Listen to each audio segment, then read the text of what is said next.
Okay, so we're live. Hi, everyone. I think we have a few people in the comments, and we're here to discuss The Long Way to a Small Angry Planet by Becky Chambers, and this might be our last show together because I know that the opinions are mixed, and this is one of my favorite books of all time. This might be our last show together because I see there's some echoing.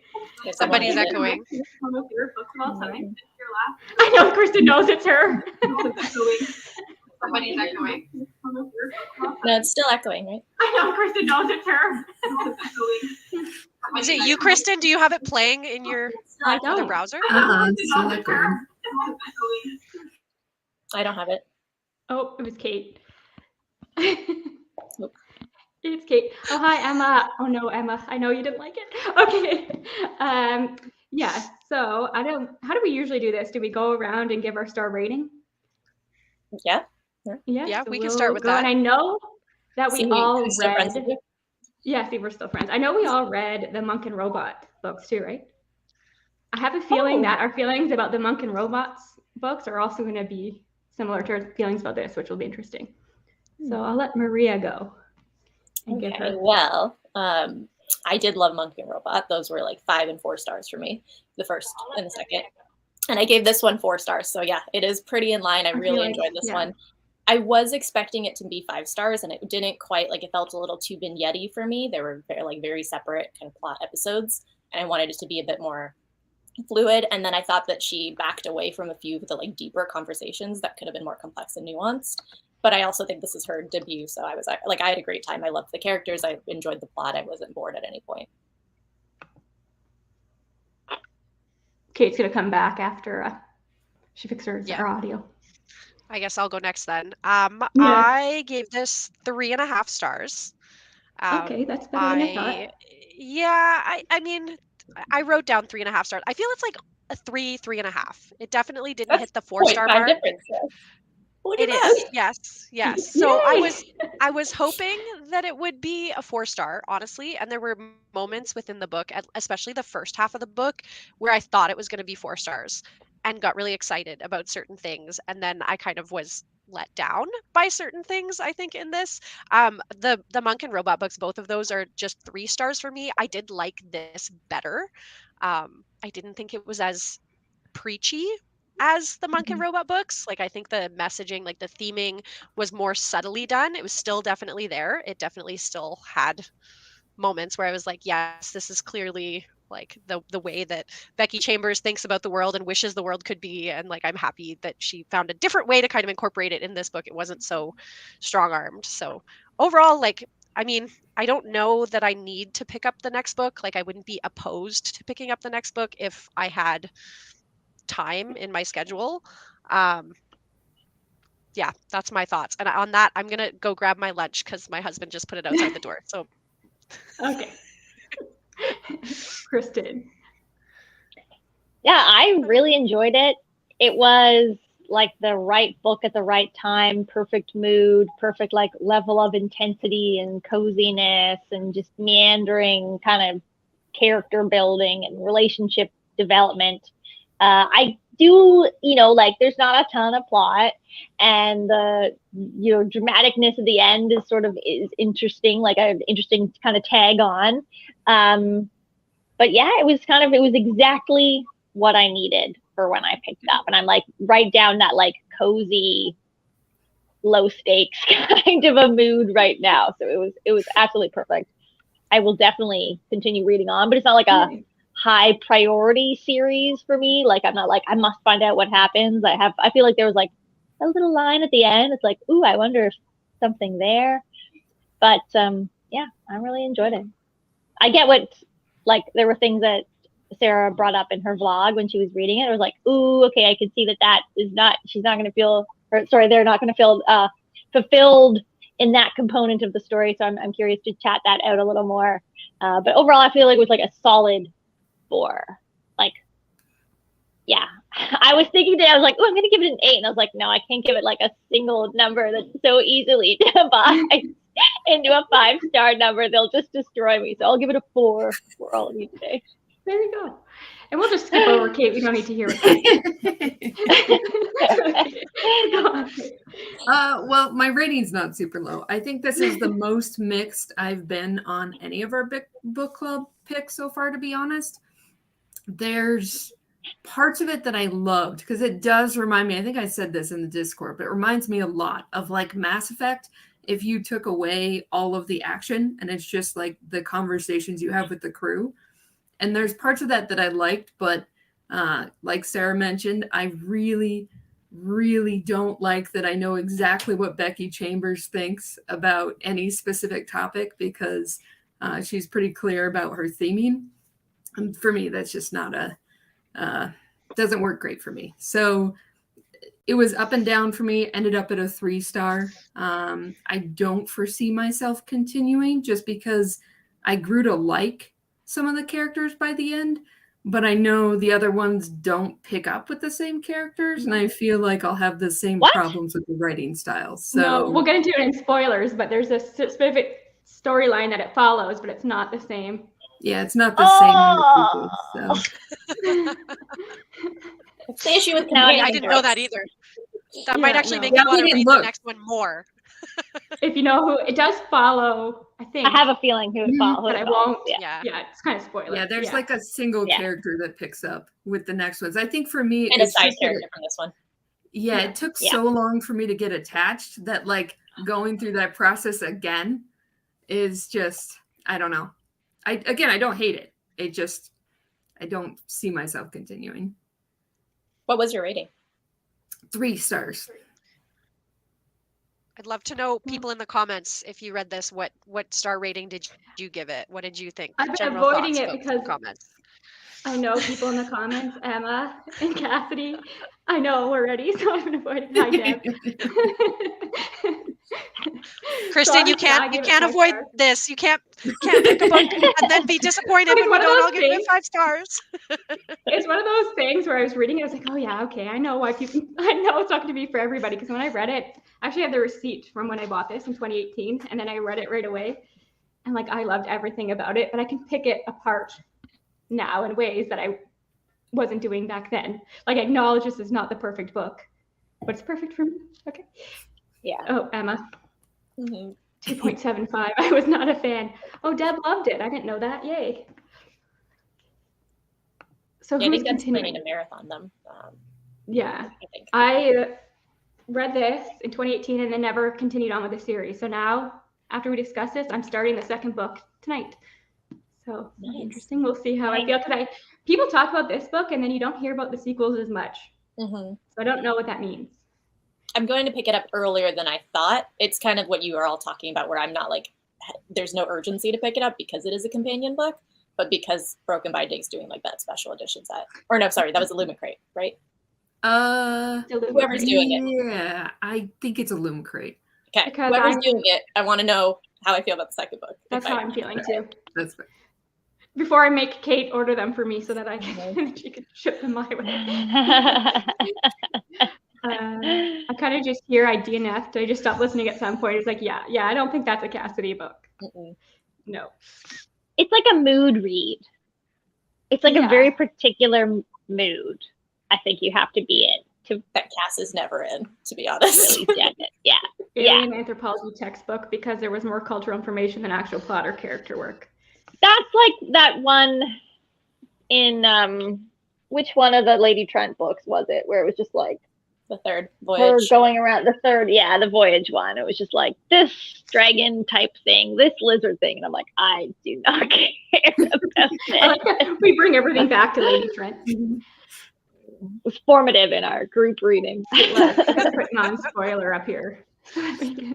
Talk some non-spoilers. Oh, we had someone else with a 4-star in the comments here, Kristen. A 4-star. Book spin. This is a 4-star read for me. I finished the second book, which is a step up. That's exciting. Oh, that makes me more excited to get to because I really don't know much about the sequel other than the characters that it follows. Does anyone know if we circle back to characters from this book in later books, or do we keep veering off to others? I think it's just then we're introduced to somebody in the second book. I think it's just kind of like that. Oh, that's sad. I'd like to like come back to groups. Yeah. Why is it called Yeah. Wayfarer? on all of them. I feel like this spoiler thing makes us too small. That's a good question, though. Yeah, the banner's huge. Yeah. Kristen said, sorry, this direction. Kristen with an E said that why is it called Wayfarers then? Because that's the ship name, and I second that. Yeah, If it it's doesn't not follow that the ship people every on the time. ship. It doesn't follow people in the ship. Maybe it does. We don't know. Maybe the ship. I don't know. Well, I'll is let the you know. second is the Maybe second there's book other- is the second book a closed in common orbit? Is that the second one? Yeah. Mhm. Yeah. Yeah. So like right away, that to me gives vibes that it's not on a ship because ships don't orbit. Like, I don't know. True. We'll see. I will discuss because I know Sarah is making like sequels, right, in the Discord. Places to talk about all the sequels to all the Yes. books we've talked about. Right. Yes. So I will discuss. If Yeah. you are continuing on with the series, we can talk about it there. And I'll put spoiler tags. Someone said in an article that I was just looking at that the universe is like the fictional universe is called Galactic Commons, and I almost feel like that should have been the series name. Yeah. Yeah, agreed. Although that's So are the very monk and robots- spacey. Are they also in the same like overarching? Because those books are weird because they're set on a moon, and I don't think people realize that they're set on a moon when you read the Monk and Robot. Like it's not actually Earth that they're on, and I think a lot of people kind of like gloss over that when they read the Monk and Robot books. So I'm wondering if that's also part of her like expanded. What do they call that? Multiverse? Not multiverse. I don't even know. What did the people at Marvel call it? Cinematic universe, Well, but it's except still humans, book-o-matic though, right? universe. But it's humans. They're humans. Yeah, that's true. Whereas I feel like the humans in this one were either like Mars snobs or they were, I forget what it was called. The people from the ships. Yeah. Yeah. Exodents? Is it Exodents? Was that in yeah, this one? something like that. That sounds right. Yeah. I can't. I've see read it, too I'm much sorry. sci-fi lately. Everything is getting Yeah, mixed we Well, up that's in I my was mind. like saying like general like galactic words to Dave when I was describing it. I'm like, I don't remember if this is actually what it was called. It's just generic like galactic universe or something like the intergalactic whatever. I will say I do think it's hard. Yeah. the Furious Heaven book, like the other sci-fi book that I read in my vlog, where I also read this one, has just way better space stuff. Like the conception of space in that is so much more fulsome than how like space is conceptual, like space travel is conceptualized in this one. Like the wormholes and stuff were kind of lame compared to the wormholes in Furious Heaven. This one did it in a way that I could follow as like a non. I was just gonna say, and yet I think it's a I good understood intro. this one a lot more. That's probably why I loved it as much. It's a good intro one. Yeah. Yeah, it's a lot simpler. Yeah, that's true. Yes. Clearly, the second book has a tighter and more focused plot, which might be interesting for. Bookspin, it you're really making me want to wasn't. read it now, Certain and I don't have want- time yeah. on my plans. For Furious Heaven. Yeah, I need to Yeah, get it. agreed. Long though. Yeah, I it's not out can't till wait. April. I had an e-arc, so. Though I don't know feel if they're like still giving them this out is on Netflix, NetGalley. NetGalley. I got mine on Edelweiss if you're looking for it. I was rejected on NetGalley. Rude. I know. But I feel like this is a hard book to talk about because there is no plot. It's like, do you want to talk about characters to start with? Yeah. Sure. Yeah. Well, we can talk about like what was something we were talking about this, or people were talking about this on the Discord, where whether or not the characters were like too stereotyped or like certain like archetype kind of caricatures. Yeah. I definitely felt that way. I mean, I'll go ahead. Yes. I definitely felt that way with some of them. Like, I got really annoyed by Kizzy, I'll be honest, but I'm not really, that character type just automatically isn't my fave. The really quirky type character. And I think that's why it took me so long to get on board with the characters, is because they felt kind of standard and you're jumping around a lot. So you're not spending a lot of time with anyone other than Rosemary, like at the beginning. And then it hit the midway point, and there's something that happens at the midway point that I was like, oh, I finally care about you. And then it felt like you got to see more nuances around why they act the way they do in the second half. So I got more on board there. But I definitely felt they were stereotypical at the beginning. I actually liked that they were stereotypical. I felt that it gave me something to kind of latch onto because there was so much of nothing else in this book. Like just in terms of like there wasn't, in my opinion, the plot is terrible. Like the plot that she tries to put in is not well executed. And the world building is like fine. It's not great. I really felt like there was more space for world building. I'm trying to be funny here. I'm not. I'm sorry. Pun. I appreciated it. Space pun in there. I got it. I appreciated the pun.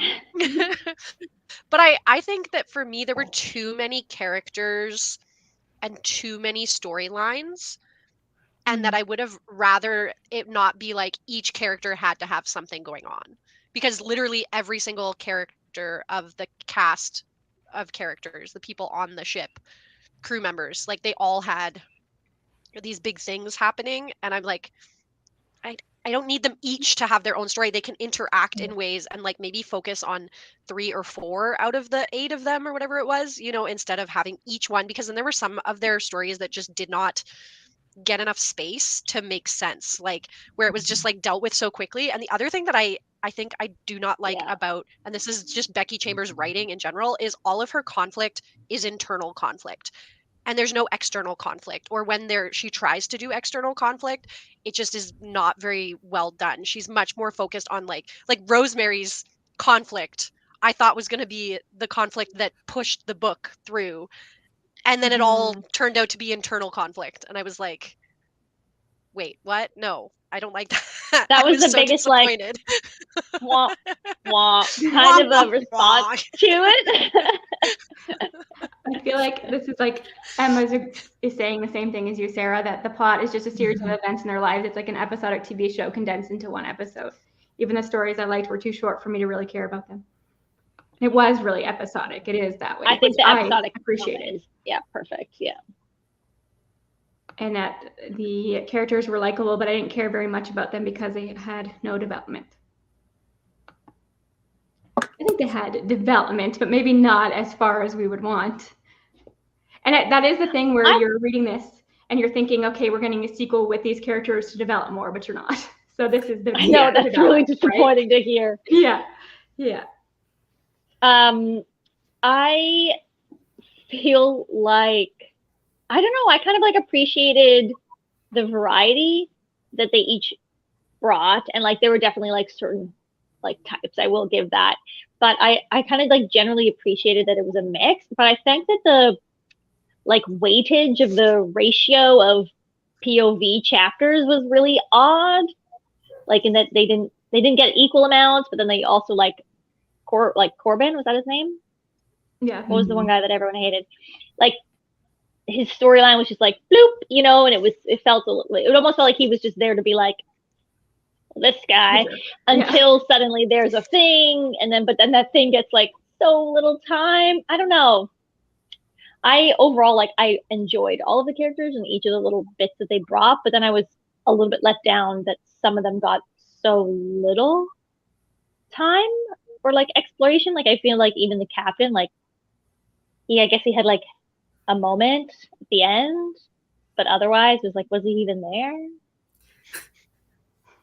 Yeah. I don't know. Yeah, I agree. But I enjoyed the daily life thing though. Yeah. Like the slice of life. Here they're doing this now. Blah blah blah. Yeah, I think the only character that actively, I mean, again, I got a little annoyed at Kizzy, but I really hated the handling of Corbin. I will say that's one that really pissed me off because he obviously is set up as an antagonist, like jerk character who basically doesn't have anything going for him as far as like being part of the crew, which was a little too heavy-handed for me. And I felt like he had legitimate grievances and parts that were just like, oh yeah, that's fine. Like, he's just a jerk. Don't pay attention to him. Like the smoking on the ship while they're like repairing things and some of that stuff was like, I mean, that seems like a valid concern, but I guess we don't care. So he feels like the least nuanced handling out of all of them. Yeah. I don't think there was much nuance for any of these characters, honestly. I think you No, get what you it's get not the with these most nuanced characters. book. I think that's Becky Chambers in a nutshell. Yeah.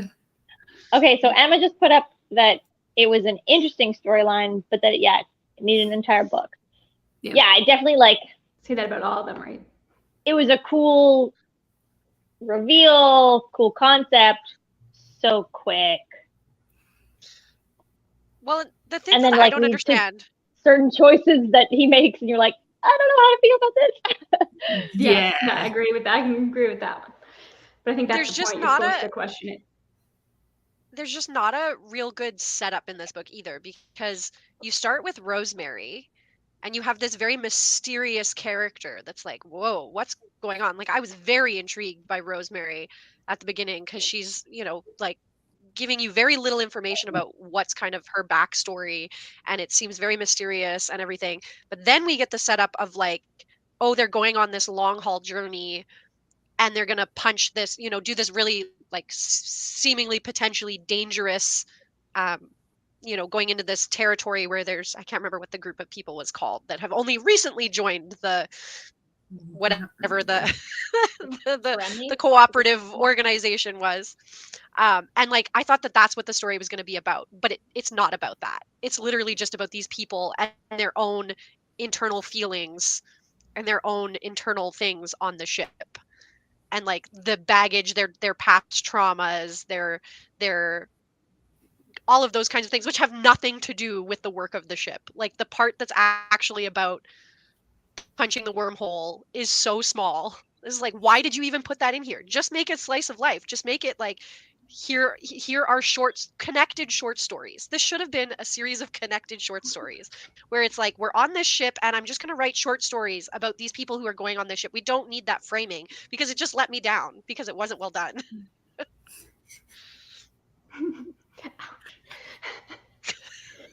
I would have given this probably I agree. a 4.5.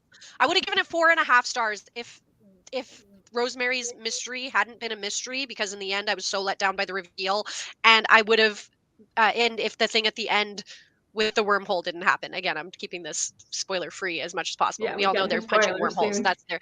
But like, if those two things hadn't been in here, and it had just been like, here's Sissix's story, and here's Jinx's story, and here's, I can't remember what the cook's name is, story. Like, I would have much preferred that kind of Dr. Chef. Yeah. I would have much preferred it to be laid out like that. Or like, the first time that Rosemary sees, an alien habitat because she's from Mars and she's never done that. Like, that can be a story unto itself. I would have been so much happier with this than trying to wrap it in this kind of like bigger narrative, because it just didn't work. The bigger narrative didn't work, because I don't think Becky Chambers, at least when she wrote this book, which I think is her debut, I don't think she had a grasp on how to write external conflict, like conflict that is not coming from within a person, like conflict that is exterior to a person.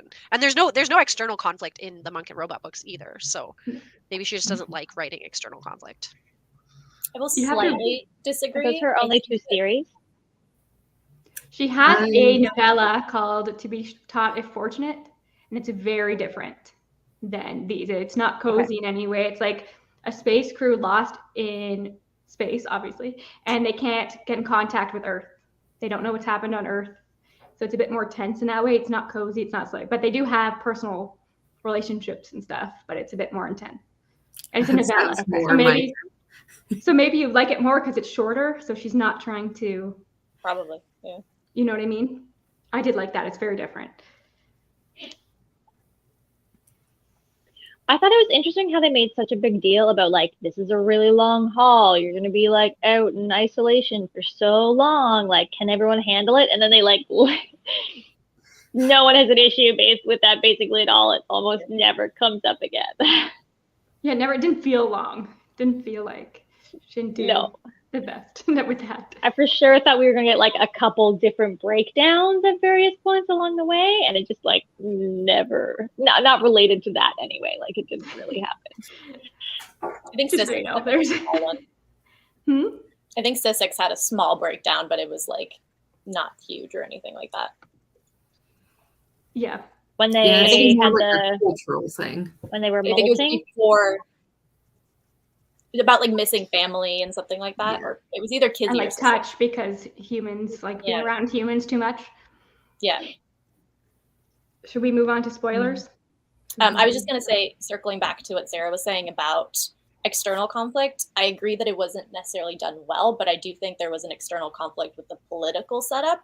And that was something I wanted expanded. Like, I enjoyed the setup of, we have to bring in these, like I could totally see, governments wanting to bring in this like enemy that could then give them some sort of resource, but is kind of not really one that you can trust with an alliance. And I just thought that whole setup was really interesting. I thought it was resolved too quickly and it wasn't really fleshed out. But I thought that the external conflict, like I guess the seeds were there, is what I'm trying to say. Yeah, and that's why I was so upset, because it was like she didn't know what to do with them. She set up something really cool, which I thought, like, when we got to, and we're going to go to spoilers in a minute and I'll explain more, but like when we got to the end of that portion of the story, I was like, yes, it's going to be so good and this is going to be a 4-star book. And then I was like, wait, that's it? No. Yeah, I agree with that. Yeah. I thought it was a cool concept though. Wait, before we go to spoilers, I'll let Kate announce the next book, because we always forget to do this. So before everybody leaves who hasn't read it, I want Kate, because Kate, it is. Now I have to go look up the title because I screw it up every time. I know, because it's one of those and blank and whatever. I think it's A Song of Blood and Stone by L. Penelope, if I remembered the title correctly. I'll double check myself. Actually, I think. And we can post it in the Discord as well, so people will see. Look at this. I'm so prepared. Are we ready? Did this work? Awesome. Oh, yes. There you go. There we go. Here it is. And the audio is on Scribd here in Canada, so I don't know. But it's also short. It's the shortest book we've picked for book club. Really? But it's a very long series. It's a very long series, I noticed. Yeah. But the first book, I know there's at least 4. Which is long for me. Oh, that's fair. That's fair. It's a long series. It's a quartet. Oh my gosh, Kristen. Kristen, Wayfarers is like what, 6? 4? 5? Is it only 4? Okay, why did I think it's 6? Which is long, and that's why I haven't finished the court. It's my favorite book, and haven't continued on. That's fair. My Goodreads is not working. Do you remember? All I remember about it is that it was a epic fantasy that had like earth magic in it, which is what drew my interest. But I don't honestly know much about it other than that. It was on Book Outlet for a long time, so I have the first 2 books. And I know Sarah read something else from the author. Yeah, so L. Penelope is Leslie Penelope, who in 2022 had the book release The Monsters We Defy, which is historical fantasy set in the 1920s, which I read and loved and made it into my top 10 books of 2022, which is why when this book came up in the choices from Kate's list, where like how we do our selection, I was like, yes, I would really actually like to read that one. So it is, it's more epic fantasy though, is my understanding. And I think it has multiple POVs, if I remember correctly. I'm trying to remember. I tried to the one that open had it up on like Goodreads, but Goodreads isn't working. The conflicting, like 2 countries and magic, and she has the right kind of magic. Yeah. Yeah. The main character is an outcast and like lives on the outskirts and ends up getting dragged into a bunch has of the magic that can save them all, I think. Yeah. So that is sounds like your typical epic fantasy. Yeah, most of them start right there. So that's technically. And this is for the month of March. Yeah. March. So we'll be talking about it in April. Mm-hmm. Yes. Okay. On Kate's channel. What? I can't. This way. I can't. Down there. Thank you. Yeah. Okay. And Kate's channel. Hello, Kristen. I know Kristen loves it, so another person on my team. All right, we will go to spoilers, and I'll leave the banner up this time. Okay. So, Sarah, did you want to go into yours since we were just talking about it? Sure. Yeah, I can. So the kind of thing about the wormholes and having to go to this region of space where we have these somewhat hostile aliens. I don't know if they're ever called aliens, but I think that's what they are. I was so disappointed with how that resolved, because we got all these little seeds, like you were saying, Maria, about like you know, these people can, you know, what was it? Is like they have really good hearing or something, so they're gonna hear you, and like, but then that transmission was never received, and so I was like, oh, this is setting it up for like political conflict and for this crew to like screw up the Oh, that diplomatic didn't go mission. through? No, it said something about like message not received or something on it, if I remember. So they didn't know that. And so then the Okay. crew is like talking I missed about that stuff, detail. and I was like, oh, this is gonna be so good. And then the guy who like defects from his people and tries to blow them up, it was just resolved so easily. And then I also was annoyed because we haven't even talked about the character who could, like, the navigator guy. I can't remember what their name was. The like I don't one know. person. Ohan, right? Ohan, yeah. Ohan, yes. The And pair. like I was so sure that she had set us up, that Becky Chambers had set us up for the remedy to the navigation sickness thing to be used so that they could get out of that scrape. I was like, oh, Ohan is going to realize, shit, my crew is going to die, and I need to I take need this to do this. remedy. Yeah, I need to do it to That would've been save better. my crew. And then That would have I am been going to take this so and much better. sacrifice myself What- so that we yeah. can, instead of it being like, well, I guess they just survive Against it. their okay. will. Out of their hands, yeah. Yeah. That's my Like- least favorite part of the book Mine too. is what Corbin does with that, because that made me so angry. Like, that's It just, was come on, so man. iffy. I thought it was setting up for something different, which I think Kate would have also hated because it was like a sort of philosophical discussion.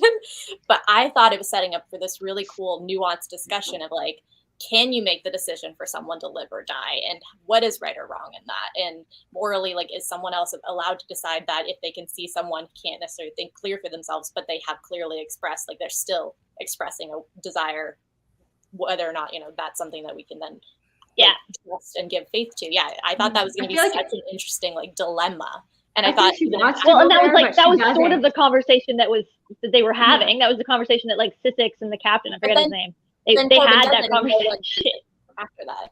Yeah. Well, and then the captain just shrugs it off. Like, he was still mad at Corbin, but oh well, it's done now. It's like, and Ohan's kind of like grateful for it, sort of, which is even ickier. Yeah, it was just gross. A whole, I like Sarah's version better. It makes more I think sense. that Ohan just didn't have very much agency, like, in the book at all. Like, it just really, I didn't like Ohan the way that character was portrayed. I really didn't.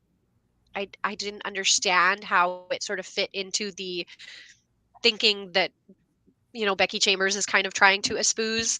But I also, I just felt like the way that conflict wrapped up so quickly. And then we do get the little kind of like after piece with the captain going to the Galactic Alliance people, I don't know what they're called, I'm making this up, and being like, like, you guys put us in this dangerous situation. And I was like, yeah, but like it didn't really seem that dangerous. Like, you came out, like, it didn't seem like, I never felt like they were in peril. Like, that's the thing. Like, even when they were going through the wormhole, I was like, it didn't really feel like they were in that much peril. Even the fact that like only the AI like lost their personality, let's say, like that was like the only casualty, right? And then like when they're talking about that, like, oh, like, well, like we had to reboot or hard start, what's it called? Hard reset. Yeah. Hard reset. Thank you. We'd like hard reset our AI, and they're like, oh, well, so like you had no casualties. It's just like, see, that was a little thing.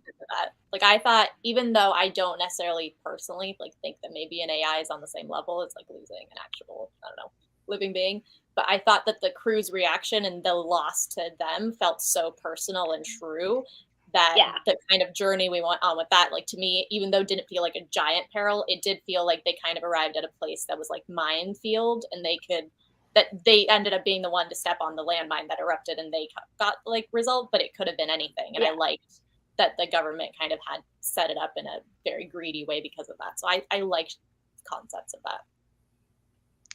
that. Just, this is a bit of a side thought, but I loved Jenks until he was like rubbing his naked body against the computer I was like, I am all for you to be having a loving relationship with an AI because there is more than sex involved in loving Agreed. relationships. And I love that you have that. And then there was that scene where he strips naked and lays against the court. And I'm like, Yeah, and she's nope, and it was I'm like out. not the first time. I'm like, nope, like this does not, like, I don't need you. Like, nope. Okay. Hard no, you lost me there. Agreed.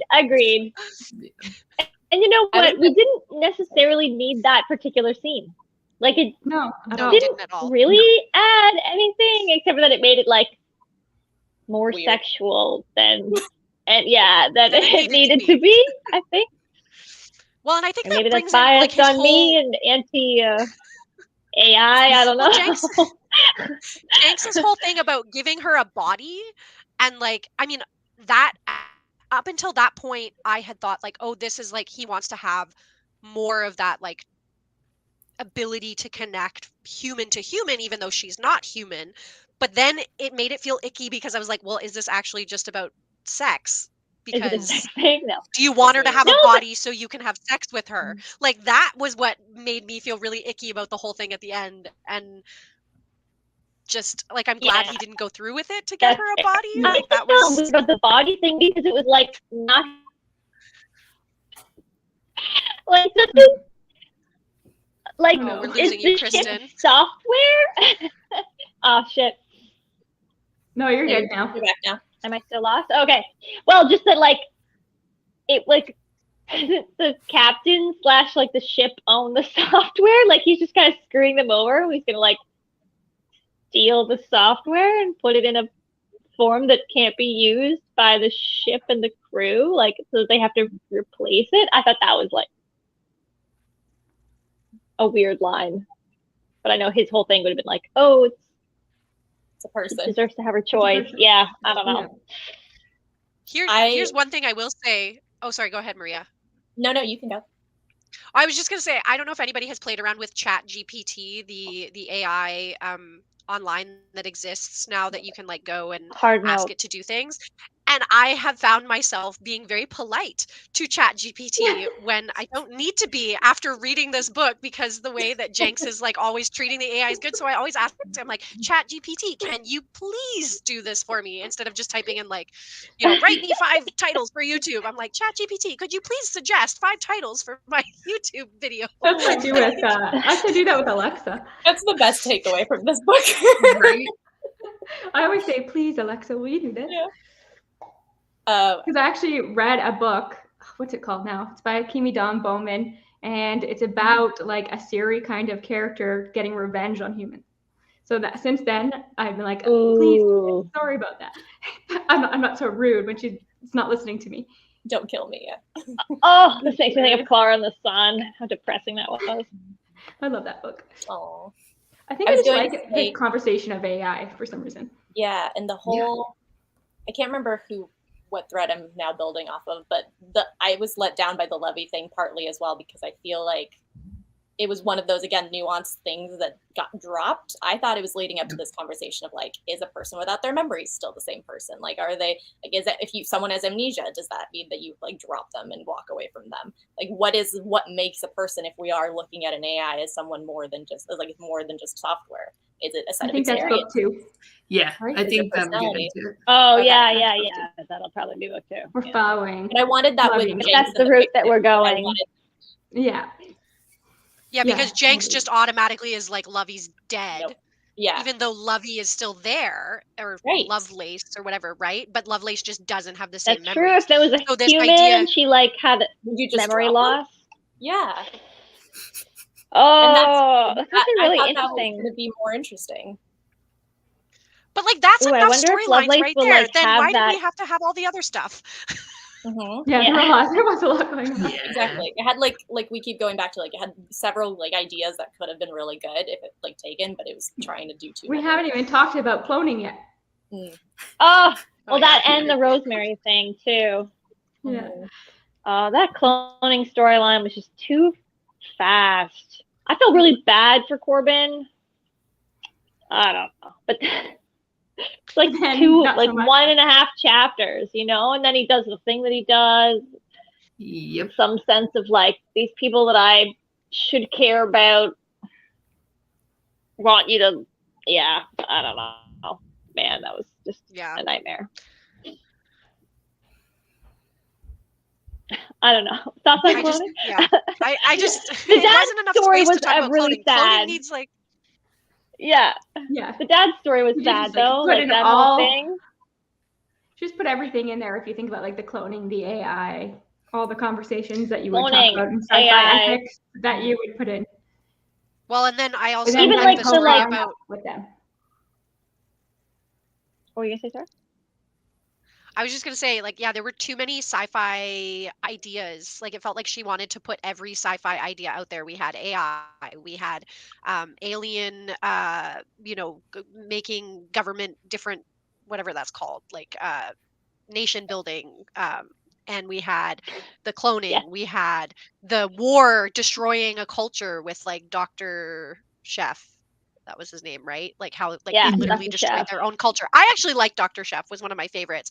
Then with Syssix, we have the like ideas of like the not like Dr. Chef was getting away from the nuclear family and like polyamory and like different sexual identities and family structures. We had warmongering with Rosemary. There was like that like there were human so bias. Yeah, I was wondering if you thought she went too much the human bias into thing with like culture, the human stuff, because I know she gets into a lot of that. In I actually enjoyed. Like, let's look at humanity and the flaws with humanity and how we're like so shy about our bodies and this and all the hangups that we have about. I think stuff.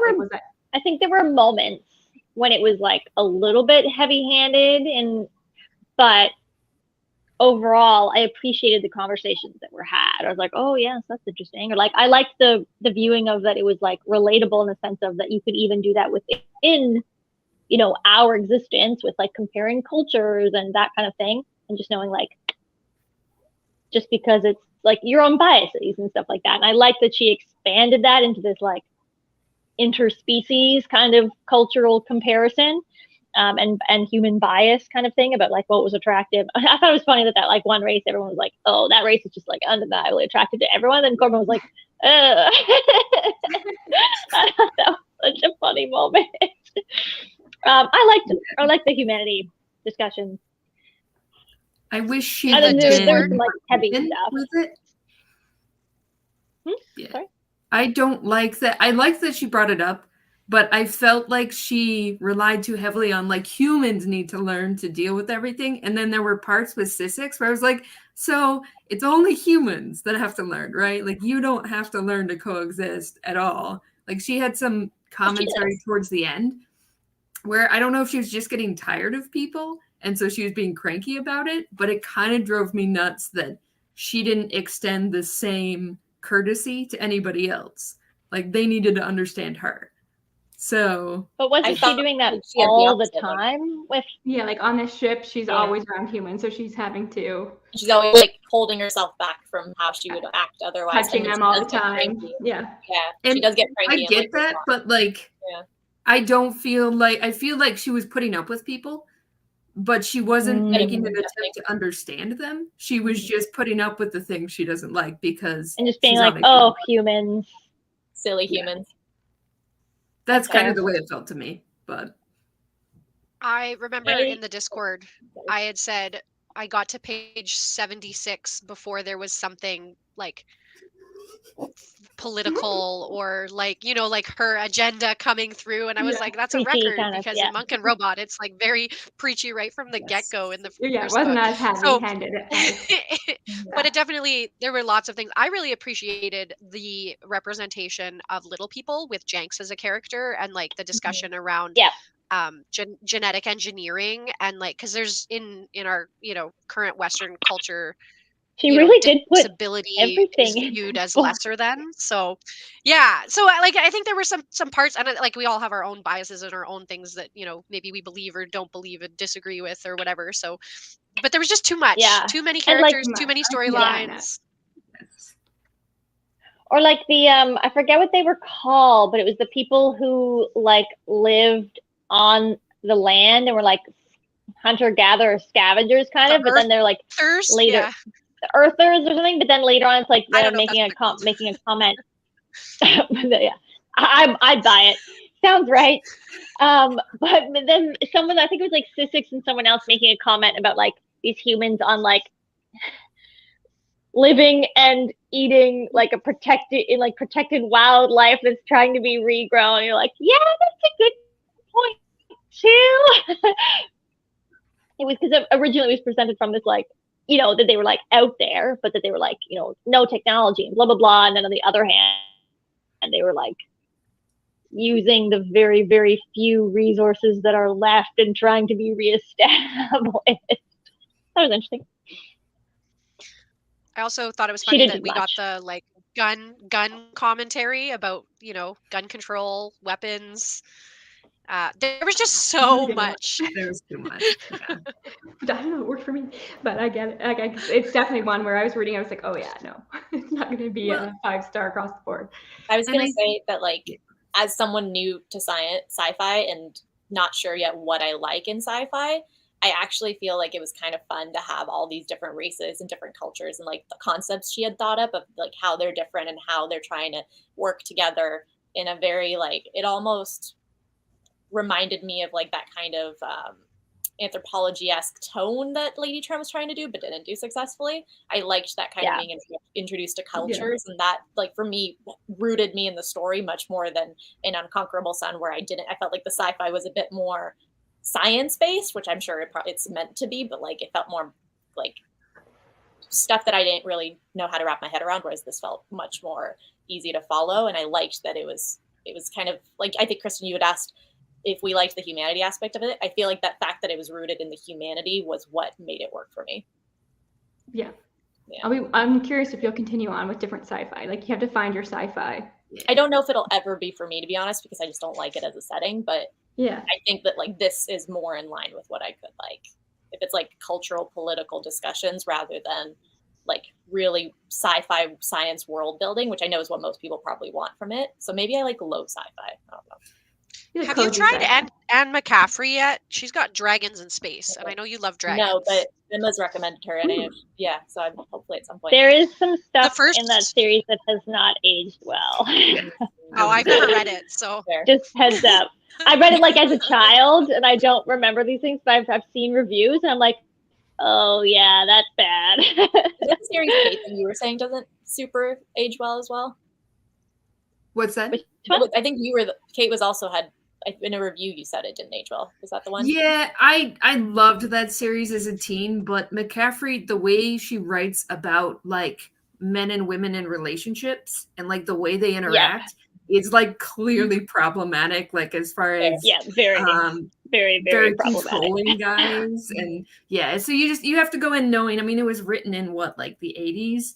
So it's not, that part has not aged well. The dragons are still really fun, especially because if you like start at the beginning, it's not clear that it's sci-fi for a while. That's the problem I have with sci-fi, because if you do like dragons in space, my brain goes, well, why can't I just get dragons in a fantasy world? Like it feels like a fantasy world. Make it worth it to me. It's like I feel like this one with the alien cultures was, I was like, okay, I get this. You couldn't do this in like a fantasy. But isn't it that, I don't know if this is a spoiler, isn't it that there are dragons in the world where they go?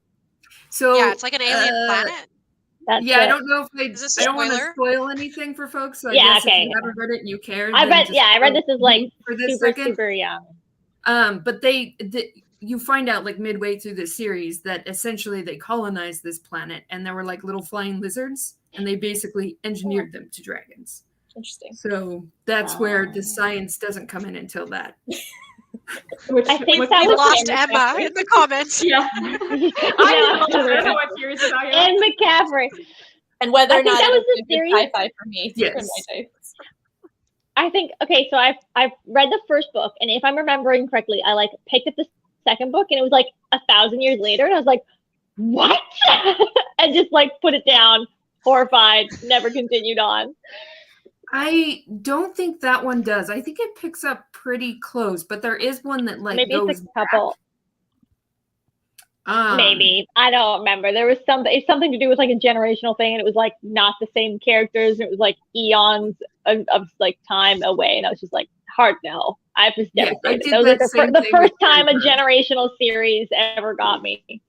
I think what I'm looking for in sci-fi is like I want it to take fantasy like politics and expand it on a universal level. Like I want it to take the idea of like political conflict and put that on like here are galaxies and we have this elevated stakes of how are these politics supposed to interact, and I haven't found that yet. But then I never get like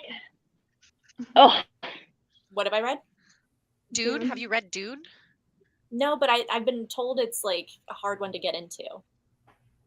It's got lots of political stuff, and like if you continue on with the series, I've only ever read the first one, but it's like one of my husband's favorite series. Okay. I have trouble with the first one because there's some like homophobic stuff that was just like I don't but if, again it's old, right? So you go into it, but Maria would not like Dune, Emma says. Not like Dune. Okay. I was just gonna say, Maria, I DNF'd at like where the first movie ends is when I DNF'd the book. But it also feels more fantasy-esque because like the planet they're on and like all of the what are they called? The people with the blue eyes. That feels very fantasy-esque to me. But I'm gonna continue on with different sci-fi. If I find anything that'll work for you, Maria, I'll try and say anything that I hate. If I hate it, I will send it your way. Recommend it to me, yeah, please. Well, and check out this one, Maria, Behind the Throne. Yeah, this one's next up on my list because I do think it could work. Well, and you might try a memory called Empire if you haven't either. I just read that last month, and that's very political and gets a lot into like colonization and empires, and it's in space, but it's really more about language and about empires than it is about like the space elements necessarily. So, I had my if you read that, let me know, and I will buddy read that with you because I've had my eye on it. Yeah, I loved it. Some people don't, but I don't know if it's super political because I haven't read it yet. But First Sister, I think that one might also be more political. Is that the series? It's a series. It's like it's something with like nuns in space, but not. I don't. It sounded very political when I read it. It's been on my TBR for a long time. I was gonna say there's a series that has something to do with sisters. That's a sci-fi series that I've heard a lot of people talking about lately, and I've heard it described as good sci-fi for fantasy. Is there like a couple, like 3 or 4 books out now? There's 3. Yeah. Anyway, maybe we should buddy read that one. Type on my. We've totally taken us out of time. This is so much. We have to circle back. We have to circle back to the Rosemary thing at least, though.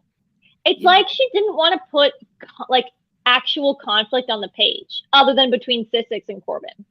Is that the only time people yell at each other? Is Sissix and Corbin?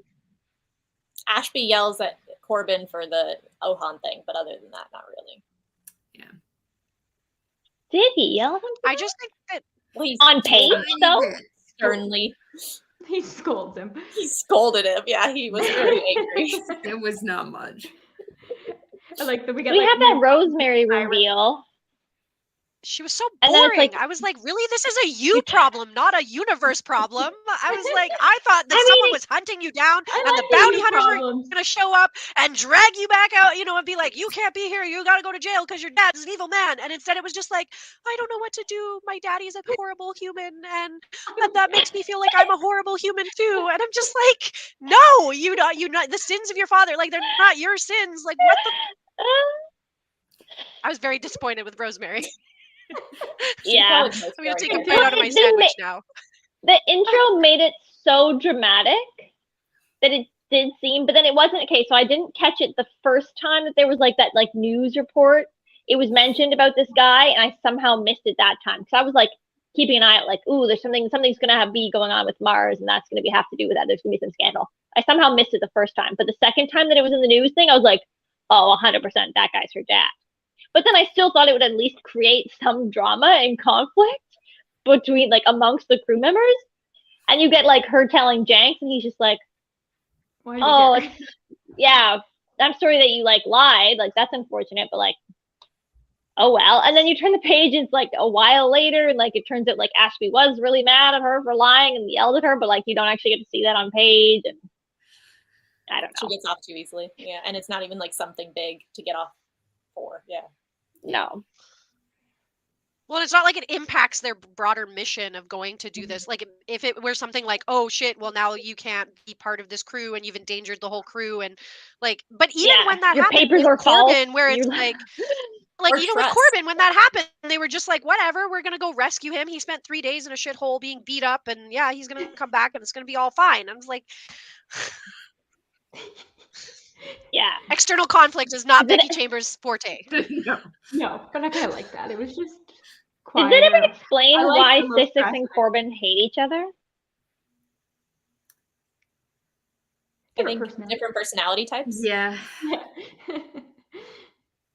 Does Like, Corbin Just like personality? Okay. We also didn't talk about Rosemary and Sissix and their relationship that I was really weirded out by, because it felt like Rosemary was just doing it because she felt guilty for Sissix. I felt The way that it was presented. the beginning of it, I felt that. I did feel that. Where it's like, you're not getting what you need from us, so like, here I am. I think she had liked I her. feel like the way that she So do I. put it forward But it could've- made it seem that way. But I think she Yes. was actually like, I do think she was into her. There were like subtle little things of her like constantly describing her as like beautiful and blah blah blah blah. But the way that she like chose to talk about it was super weird. Of being like, take me, you get what you need from me, you know, use me. And it was just like,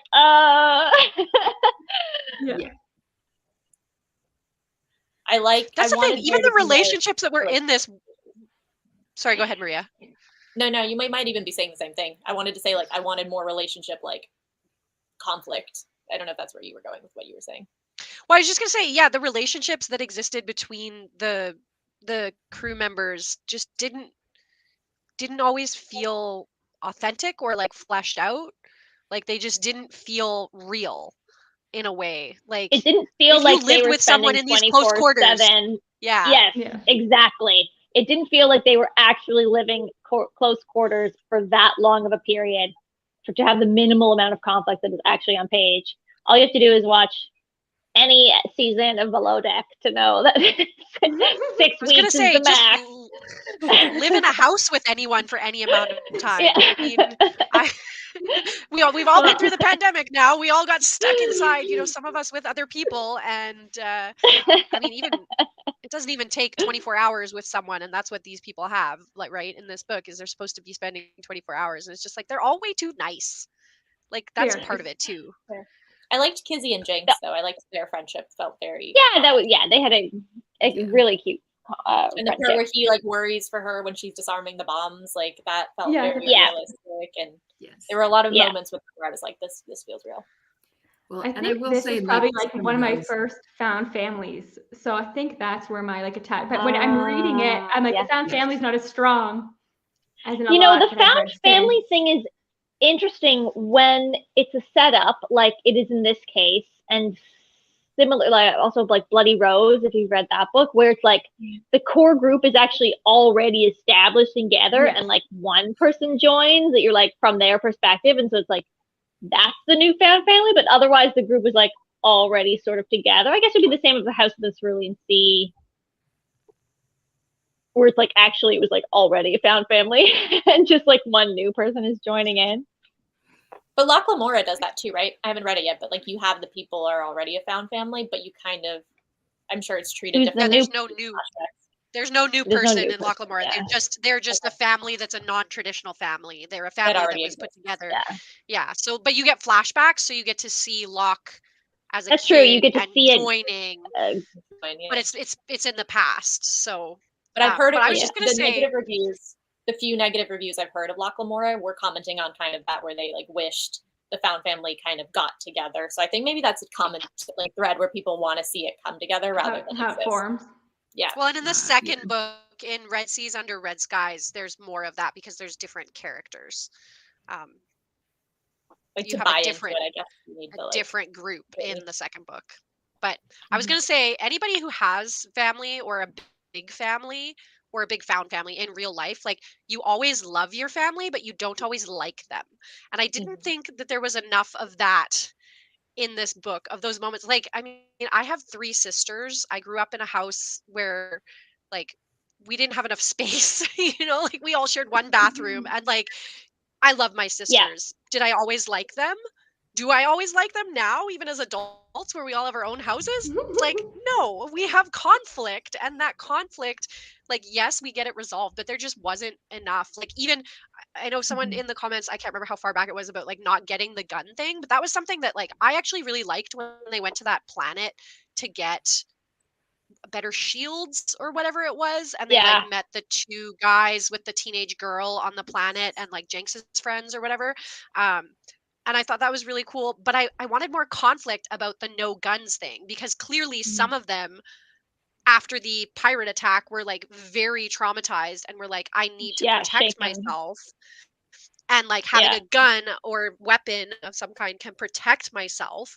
And then you had like Ashby, who was like, absolutely not. I'm a pacifist. I will not allow any guns on my ship. And like they were like, okay, you win, Ashby, you're in charge. And there wasn't much more pushback. Like I wanted there to really be more like, no, Ashby, like it wasn't your pacifist a real are gonna get us all nuanced killed. discussion about it. Yeah, it was kind of like guns bad, pacifism good.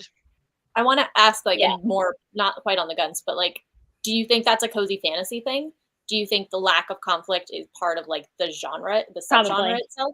Because I think maybe that like is just a preference thing. What are other cozy sci-fi examples? Like Legends and Lattes, I know is also low stakes, right? Less conflict. Legends and Lattes is not cozy fantasy. Let's not go there. No, okay, so if you think about... Don't bring it up. I don't think you're supposed to have a lot of conflict, right? Like I think the part of the point is like the author actively tries not to have conflict, maybe? That's the vibe I'm getting from the few I've read. I think that's the wrong way to think about cozy. Interpersonal arguments is... But I see a lot of people talk about cozy and be like, this was not cozy because there was too much conflict. I'm like, but I still think it could be cozy. I think it's the level of like what thing not to have. I don't know. Sorry. So Sarah, go. I think I read mostly cozy. I think I read cozy and historical. Like those are the 2 things that I read. And with cozy fantasy, so Invisible Library is cozy fantasy. I know Kristen's been reading it because she was telling me about it. In that there are we didn't do what we're reading right now. Oh, we didn't. Yeah, we should do that at the end. Yeah. But there are stakes, but the stakes are different. And like Baking Bad, which is another one that like is cozy, right? There's a death in that. This starts with a murder. And cozy murder mysteries are a thing. It's about what happens on page versus off page, as well as just like more focusing on everyday things. So you still need, I think you need conflict to have a good story. I think that's kind of a key element of storytelling. I think if there's no conflict, you're just recounting someone's day, and day-to-day lives are boring as shit. So you need conflict. Unless they're full of alien species. Low stakes leaning. I feel like from what I've heard, I feel like a lot of cozy fantasies are coming out now are trying out the low stakes. Like I think everybody drank the Kool-Aid on Legends and Lattes, and we need to get rid of that book because it has diluted cozy fantasy. Maybe. But maybe it says something about what people need. Maybe it says something about what people need in their lives right now. Yes. Well, honestly, like I know Kate's no stress, no fuss, no muss. If everyone suddenly wants like, I just want like a feel good where nothing bad happens and no one dies, but it's just like nice and cozy. Like if that's suddenly all the books that are coming out because people love things like Legends and Lattes, where it's about like somebody like starting up a cafe, like that says a lot about like what we need out of our books. But even Legends and Lattes had conflict. There's the like, the spoilers for Legends and Lattes. Maybe I shouldn't spoil things in Legends and Lattes, but there is external conflict in Legends and Lattes. I still think it was boring. I really didn't enjoy Legends and Lattes. More external conflicts than this one? Like, yes. Kate, what are your thoughts on this? Because I know you were like trying out cozy fantasy too. I think slight sidetrack. I think the reason that this one doesn't feel like it has enough conflict is also because it's trying to do too many things. Like there is conflict in Long Way to a Small Angry Planet, but you forget about it because there's all these other things that like are getting crammed in there. So many other discussions. And I feel like with Legends and Lattes, even though I didn't love it, there's conflict in there, but you notice it more because the rest of it is just about the cafe. So like when the conflict happens, it's noticeable. So I think that's like the thing for me. Like I need more conflict than I get in this and than I get in Legends and Lattes, just as a personal preference thing. But I think the issue I have with Long Way is that you don't notice anything because there's too much. So I'm just curious because Kate and I buddy read Emily Wilde's Encyclopedia Fairies, and she loved that. Spoilers. Oh, which is definitely cozy fantasy. So I'm just curious, like, what about it is? But there's so much, and I think it's funny because I think Bethany had read this and didn't like it for the same reasons that I liked it, which is that it gets into traditional fairies where they're as much like dangerous and capricious as they are like appealing.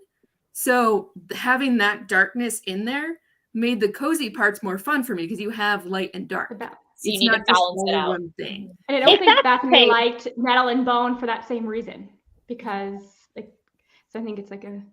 Yeah, I don't think Nettle and Bone is cozy. That's not a cozy book. No. You can't. No, Nettle and Bone. You can't deal with like light moments. There's like the lighter moments. It's supposed to be like. Yeah. But A Wizard's Guide to Defensive Baking is cozy. I think that's. I was gonna list that one off earlier, and I couldn't decide if it was or not. I think it definitely is. Would you also put starts with a murder Iron in cozy? Which one? Sorry, Maria. Gleaning. Taste of Golden Iron. Put it in cozy. It's very slow burn. It's slow paced and it's slow burn. And like for me, it feels cozy in places, but I don't know. Cozy is such a loaded term, like we've been talking about. Yeah. Like I don't think I have a want different things. What it is yet. Yeah. Goblin Emperor is that one. That one's cozy, right? I haven't read that one. I haven't even read that, and I know that it's cozy. Goblin Emperor also doesn't have like a big, it doesn't have an external conflict. It's mostly internal, like small external. Yeah, I mean, there's a little bit of external, but no. Obviously there's debates about cozy happening. It takes like a background. Yeah, that's the thing. Yeah, I feel like it's hard to think Wizard's Guide was like a little bit dark. Okay, you know Sarah, that they're gonna make win a video at the now end. You know, with your subgenre. I know. You have a subgenre video with examples of books. Because I don't want everyone to argue with me on the internet. You can do it. Discussion. We need that. Black and white.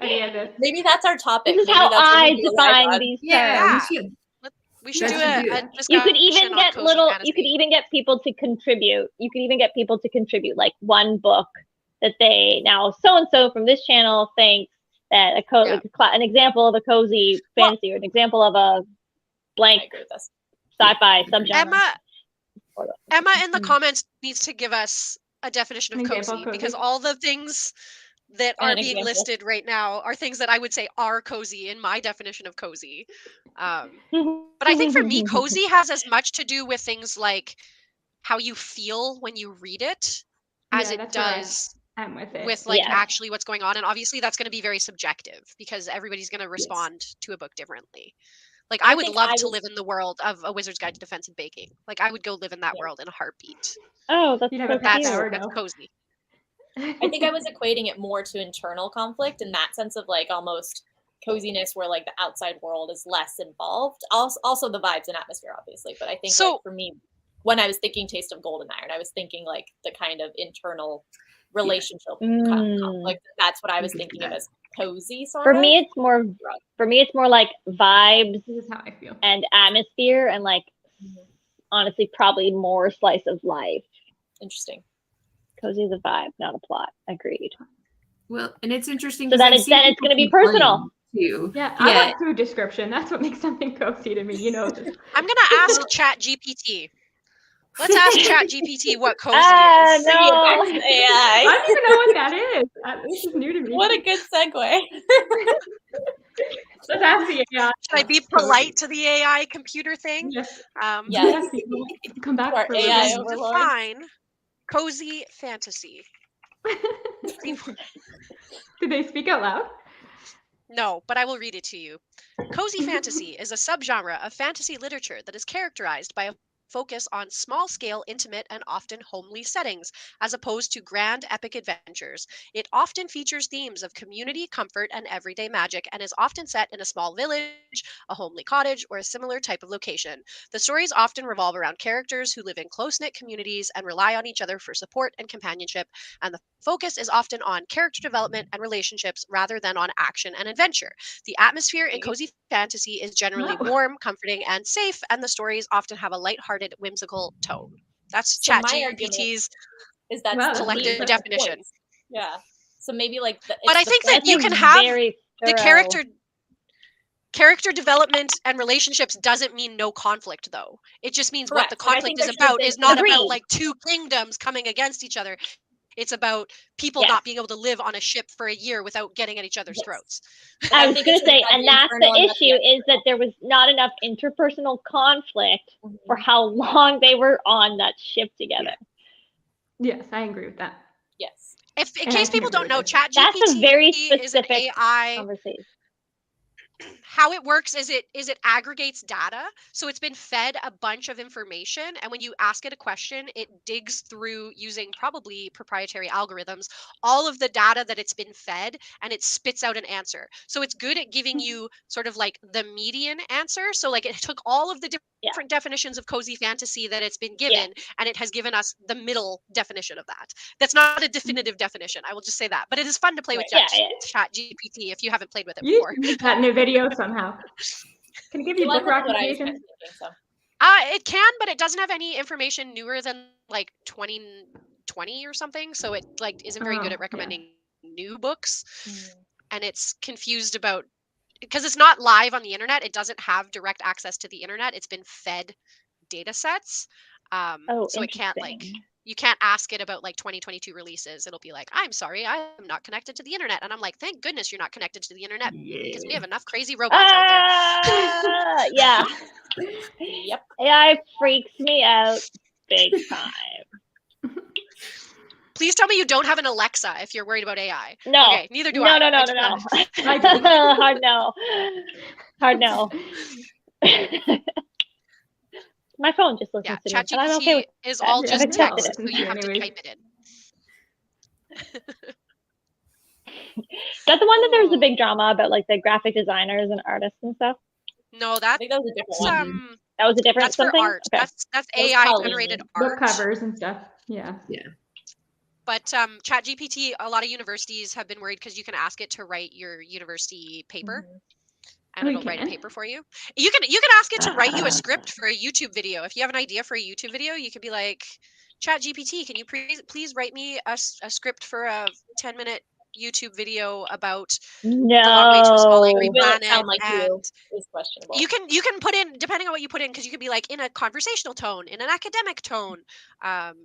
And you can like prompt it to do different things. I still don't think it was Here, do you want? Here, let's ask it. Let's ask it for a review of The Long Way to a Small Angry Planet. Oh no! It all makes sense for the conversation about AI. Yeah. This was a very timely AI that was released for art. What is the proper title? The Long Way to a Small Angry Planet. Yeah. By Becky Chambers. I mean, you could totally ask it to do all these things, but like I said, it's giving you the median answer. So it's not creating anything new. I think that's where people think like, oh, this is great, I could just use it to do everything. And it's like, no, it's literally just spitting out stuff that it already knows. If we turn to AI like this, we will never create anything new ever again. You need humans to come up with new innovative ideas. So that's why I don't get two things. First, like why they turn to AI for everything creative instead of just like basic things. And then second, why you would use it for essays, because wouldn't that be marked for all the plagiarism ever? Like, wouldn't it just have taken? Well, but it doesn't like quote things directly. It can write its own. So here, I'll read you what it says about The Long Way to a Small Angry Planet. The Long Way to a Small Angry Planet by Becky Chambers is a science fiction novel that has been well received by both fans and critics. The story takes place on a ship traveling through space and follows the lives of the diverse crew members as they undertake a long journey to a remote planet. One of the strengths of this book is its well-developed and likable characters. Chambers takes the time to flesh out each crew member, giving them unique backgrounds, personalities, and motivations. This makes it easy for readers to become invested in the characters and their stories. The world building in this book is also impressive, with Chambers creating a rich, detailed universe filled with interesting alien species and complex political systems. The use of scientific concepts is handled in a way that is accessible to non-experts, making the world building feel believable and grounded. In addition, Chambers explores important themes such as diversity, empathy, and community in a way that is both thought-provoking and heartwarming. The story ultimately feels like a celebration of the power of love and friendship, and it leaves readers with a sense of hope and optimism. Overall, The Long Way to a Small Angry Planet is a wonderful read for fans of science fiction, as well as anyone looking for a heartwarming story about the importance of connection and community. I highly recommend it. ChatGPT apparently likes this book. Loves it. Can you ask ChatGPT what it thinks of Lovelace? This is funny. This is so hilarious. I definitely didn't use my review. I could ask it for a negative review and it would give me something different. But you want me to ask what it thinks about Lovelace in the book? I'm curious. Just like Lovelace the character. We'll get that specific. About we'll see. I've never tested it on this. I'm curious. What do you think One about AI Lovelace, to another, the AI character in The Small Way? Small Way, The Long Way. You hear my clicky clacky keyboard? Yeah, I like it. ASMR. Okay. Yeah. Oh. No response, too specific. No, okay, it's still typing. As a language model, AI developed by OpenAI, I do not have personal opinions or emotions. However, I can tell you that Lovey, the AI character in The Long Way to a Small Angry Planet, is widely regarded as one of the standout elements of the book. Lovey is unique and interesting, and her role in the story adds a different perspective to the themes explored in the novel. Lovey is an artificial intelligence system that controls and operates the ship, the Wayfarer. Throughout the story, she is portrayed as an integral part of the crew, and her interactions with the human characters are often humorous and endearing. Lovey's presence also allows the author to examine the relationship between AI and humans, as well as the concept of consciousness and sentience in artificial beings. Many readers find Lovey to be a standout character, and her unique perspective and sense of humor are often cited as highlights of the novel. Overall, Lovey adds depth and nuance to the story, and her presence helps to make The Long Way to a Small Angry Planet a memorable and enjoyable read. That's quite impressive. I have to say. I cannot offer my own opinion.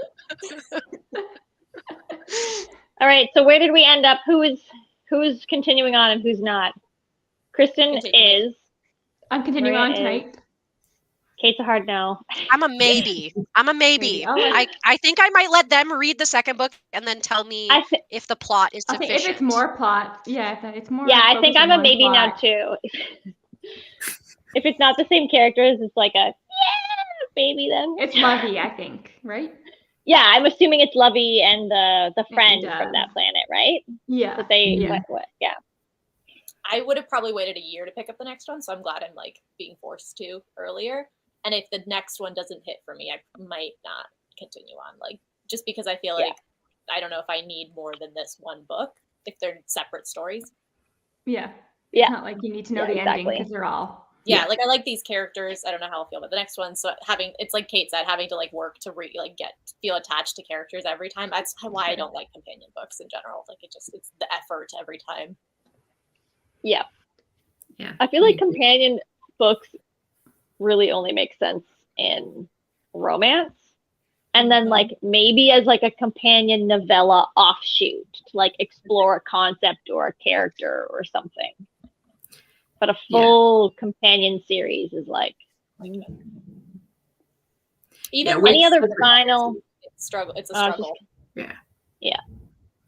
Any other final thoughts? Just because it's like a little bit later on my end. Any final thoughts about Long Way to a Small Angry Planet? Angry Planet. I feel like we've covered it. I was just going to say we should think about the fact in our next round of choosing books for the book club that we don't just keep picking the beginnings of series. I know. Every other book on my list. I am going to have the most like thought out list to pick from ever. Because going to be like, what's available on various sources? What do I think is like catchy? What do I want to read? What are my goals? What is actually something that is like outside of my boundaries, but maybe not sci-fi? Because I do feel like we've done a lot of sci-fi. We have, yeah. 3 sci-fi. Well, two out of 3. 2 out of 3. Okay. Because the next And one's we're going back to Yeah, okay, fantasy, so it'll be 2 equal. and 2, yeah. Oh, no, 2 and 2. Black Okay. Sun is, like, I'll put a sci-fi mix. Black I'll Sun put a is mix. not We'll sci-fi. see what happens. It's Black Sun's not Pre-Columbian. sci-fi. It's That's literally canon. historical. leaning. I don't know. There was It gave me no vibes. technology in that book. I don't equate sci-fi with like Was technology. there science? Was there science or technology? There were like celestial beings were involved. Maybe it's like Yeah, the but that's tiniest. American culture. That was when like, celestial yes. stuff is really important for that historically. It was Okay, historical. it gave me sci-fi. Fair. Sci-fi is forward-looking, not backward-looking. You can't do backward sci-fi. It doesn't make sense. I'll do a mix. I mean, like historical sci-fi. How could you I do don't know backward sci-fi? Then it's called steampunk. See, I don't know what steampunk Backward really is. sci-fi. Steampunk. Back to the genre debate. Oh my I god. thought steampunk was I feel like sci-fi. every stream, Maria and Sarah get into a debate. It's my favorite part. Maria fully acknowledges I don't know anything about sci-fi really, so like what I said gave me vibes. That comes from zero understanding. We're So what's funny. the opposite? We're nemeses as opposed We to are. We're book- twins. Yeah. Yeah. Book I love that. nemesis. Book rivals. Book rivals. Book rivals. What is everyone reading right now? Academic rivals. What's everyone reading right now? Start with Kristen. I'm not reading anything. I just finished Mysterious Ways for Swiftbow. So I'm going to pick up the sequel to this. Yeah. Oh, right. Yeah, tonight. I'm doing live streams on Hannah's channel tonight at 6:30. Nice. So I will start it then. Thanks. Yeah. Maria? I am reading Ashes of the Sun by Django Wexler because there's a book event Oh, you happening are? end of the month. So I'm with Fonda Lee and Django Wexler, so I'm really excited. Cool. Yeah, I'm like geeking out about it. I'm like, Fonda Lee's coming. She's in my area, but like she's doing a book event. Oh, cool. I was gonna say what channel, but you mean like locally? Like Local. yeah, hosted by Bookporn, who I also really like as a like booktuber. So I'm just like, it's like 2 people that I really like. One that had books I really wanted to read. I'm nervous but very excited. That's You awesome. get them signed, Yeah, your book that sounds signed. amazing. Yeah, that's fun. We'll never have anything like that here. Yeah, that's the one nice thing about living near Seattle. Kristen, what are you reading? I am reading The Masked City by, oh my god, I've forgotten her name. It's the second book in the Invisible Library series, which I just finished yesterday and immediately started the next book. Loving it. Definitely cozy. Genevieve Cogman. Yeah. By the way, I just read. I knew Tiger Mage. it was in a C. You did not tell me that. Very good. We need to chat. Yeah.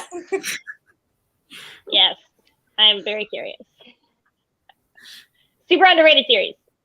Seven Mage, Melissa Crusoe. Check it out. Little dig. Kate? 6 of Crows. Oh. Ooh, I am first time? almost halfway through, and I started it 2 days ago, so it is very readable. So not the last Very. Tale of the Flower Bride, like you should be reading. No, I went to 6 of Crows. It's like, no, Called out. after your guys' opinions, it's like, that's bottom of my TBR now. What's that one for that she's supposed to be reading? Kate and I are buddy reading all of the Fairy Loot Adult throughout the year. So that was January's. Okay. When do you read Spice Road? That's my next question. That's Fairy Loot, right? That's Fairy Loot YA, but I have it if you wanted to read it. I do. I also wanna wanted read that someone one to too. read it, so I knew whether or not to pay for the special edition. So Oh yeah, Better. I do The have special it. edition is gorgeous. Yeah. I guess that leaves me with my gajillion Sarah, books yeah. that I'm reading. Yeah, go I'm for it. currently What do you got on the go? part of the way through. So on audio, I'm part of the way through Throne of Jade, which is book 2 in the Temeraire series by Naomi Novik. Mhm. I'm also, for my nonfiction right now, I'm listening to the audio of Invisible Women, which is really good.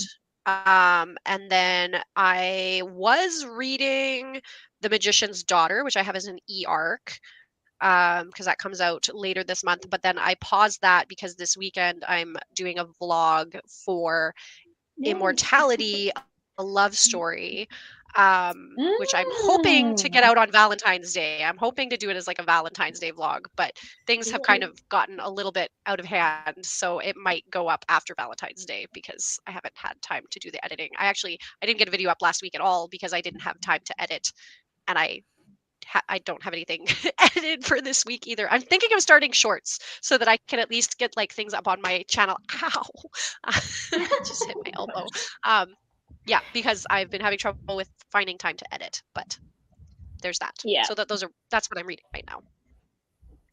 But you need to finish all of those so that you can read The Golden Enclave. No, yeah, The Golden Enclave. Yes. So that Yes, we can I talk got about it. I got my my library hold of the audiobook of The Golden Enclaves, which is book 3 in the Skullomance series, came through. So I have to finish Throne of Jade before I start that because Throne of Jade is due back before Golden Enclaves. But the problem is that Throne of Jade is actually really boring. And so I'm not making my way through it very quickly. So I might abandon it in favor of the Golden Enclaves just because I know that that'll be a fast-paced book. Whereas like Throne of Jade is it's slower. So did you listen to either of the first two Skullomance books? No, on audio? in both instances I read them on ebook, but the ebook I still another 7-week wait at my library for the Golden Enclave. So I'm like, if I can get the audio, I'll do the audio. That's fine. I'm sure it's great because it is a fast paced. I'm sure it's fast paced. The other two were very fast paced. So. I'm curious what they'll do about accents. You'll have to let me know. Yeah, I don't know if it's full cast or just one person. I haven't looked at that. It's probably just one person doing voices. I will say that's one of the things about the Temeraire book right now that I'm not enjoying is that because they're in China, there are some highly, highly questionable accents going on. Ooh, yeah. Unfortunately. I'm having flashbacks to Lady Trent with the second Just waiting. The first book, not at all, but the second book, it's not great. It's not great. That's too bad. I have those, so we'll see. I feel like this is the only one that's in China, though. I think they come back to Europe after this one. It's my understanding. So, yeah, I don't care so much about the UK and the Napoleonic stuff. Yeah, but. Yeah. And it. We're done. There for the dragon, huh? Yeah, just there for the dragon. Kristen's got to go to bed. Yes. Thank you. You're welcome to keep chatting, but. So what is the next book? Song of Blood and Stone. Yes. Is the next by Elle Penelope. For March. For March. Yes. We will come back in April to discuss it.